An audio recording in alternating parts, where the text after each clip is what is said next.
આટલા બધા વાનરો માટે ખાવાનો ખર્ચ તેમના ટિફિન સર્વિસમાંથી નીકાળે છે અમદાવાદના જયશ્રીબેન દેગામા. અસલાલીથી થોડે દૂર ઓડગામ વિસ્તારમાં કપિરાજોની સંખ્યા ઘણી છે. 1.5 વર્ષ પહેલા જયશ્રીબેન અહીં ગયા ત્યારે તેમણે થોડું ખાવાનું વાનરોને આપ્યું.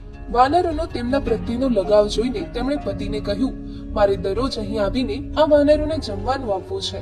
ઘરની પરિસ્થિતિ સારી ન હોવા છતાં પણ તેમના ટિફિન સર્વિસમાંથી થતી કમાણીનો અડધો ભાગ વાનરો માટે ફળો, મગફળી, ચણા લાવી ખવડાવે છે. આ પહેલા પણ તેમના જીવનમાં ઘણી અડચણો આવી ત્યારે જયશ્રીબેને તેનો દૃઢતાથી સામનો કર્યો. તેમના પતિ એક કારખાનામાં કામ કરે છે. તેમને સપોર્ટ કરવા માટે જયશ્રીબેને સીવણ કામ શરૂ કર્યું હતું.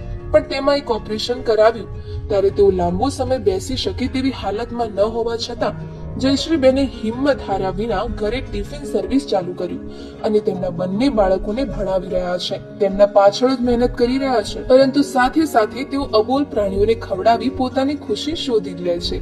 જયશ્રીબેન ખૂબ જ વાલથી વાનરોને ખાવાનું આપે ત્યારે એવું લાગે જાણે કુદરતે એકબીજાના મિત્ર બનાવી મોકલ્યા છે. તેઓ આ સેવા માટે મોટા પાયે કરવા માંગે છે.